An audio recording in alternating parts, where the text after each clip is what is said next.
Moi, je n'ai jamais privilégié un médium dans ce que je faisais, parce que je pensais, et je pense toujours, que chaque médium apporte son point de vue, en quelque sorte.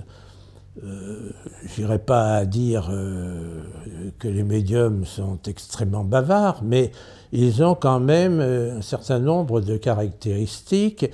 Et ce qui m'intéressait, c'est que les médiums que j'utilisais, que ce soit la photographie, que ce soit le dessin, que ce soit la vidéographie, que ce soit le moulage, l'empreinte, etc., et la photocopie, me procuraient en quelque sorte des points de vue différents du sujet qui était en train de me préoccuper, ou procédaient à des relectures d'images que j'avais obtenues par un autre médium.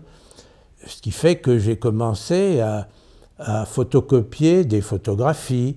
Cette relecture, cet indice d'indice, en quelque sorte, me plaisait, m'intéressait, et je n'ai jamais cessé depuis de l'utiliser. J'ai encore fait des photocopies avant de venir ici pour l'exposition que je vais avoir à Marseille.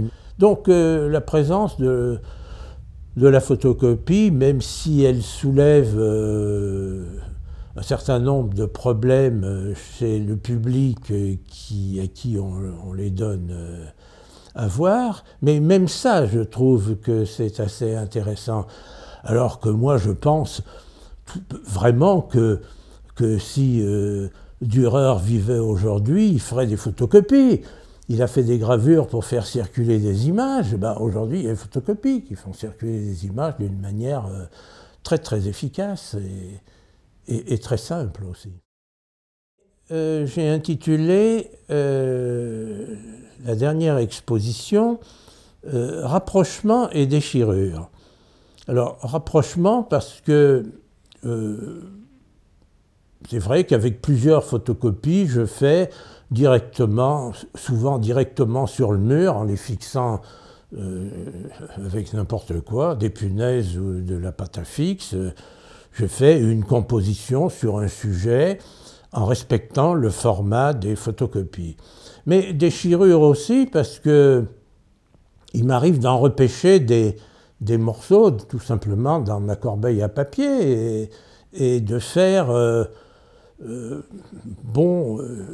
disons, des collages, si vous voulez, même si j'aime pas trop le terme de collage. Et c'est pour ça que j'ai parlé de rapprochement et déchirure, parce que pour m'éloigner du collage surréaliste qui visait à mettre dans un espace qui ne leur convenait pas des objets aussi étranges ou aussi différents que possible, moi je fais exactement le contraire. C'est-à-dire que j'essaye de rapprocher encore un peu plus des choses qui sont très très proches.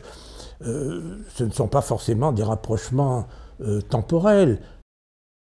Mais ça rejoint aussi les préoccupations que j'ai eues quand j'ai proposé à mes modèles, en leur demandant toujours la permission, si je pouvais les toucher.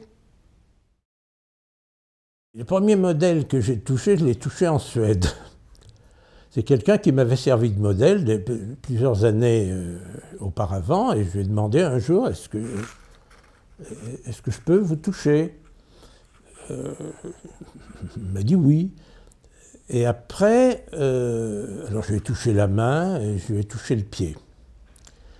Et quand je suis revenu en France, j'ai retrouvé cette personne qui m'a servi de modèle depuis très longtemps, et qui est encore mon modèle aujourd'hui, qui est Sophie.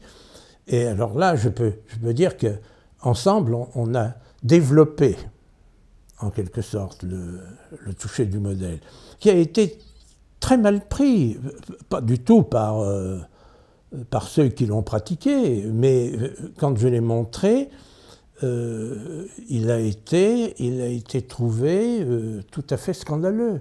Les images qui sont montrées aujourd'hui sont des images qui datent quand même de fin 83 et 84. Et dans le fond, c'est la première fois que quelqu'un accepte d'en montrer un ensemble. Nous sommes beaucoup amusés par les réflexions des gens qui nous connaissaient en nous demandant sans arrêt « mais qu'est-ce que vous avez à faire l'un avec l'autre » On disait bah, « beaucoup de choses ». Et finalement, l'année dernière, nous avons exposé ensemble dans une galerie. Le musée des Beaux-Arts de Nantes nous a dit qu'il nous invitait. On lui a dit « mais pourquoi faire ?» Il a dit « ce que vous voulez », etc., etc. Et donc on a fait une intervention dans la salle blanche du musée des Beaux-Arts de Nantes, qui a beaucoup rigolé. C'est la salle réservée aux jeunes artistes. Et puis, ça c'est venu aux oreilles du Gemeente Museum à La Haye, qui nous a demandé si on ne voulait pas venir expérimenter aussi quelque chose sur place. Donc, le musée, qui est la plus belle collection de Mondrian, nous a semblé un lieu quand même non négligeable. Et nous allons donc nous y produire très modestement, n'est-ce pas ?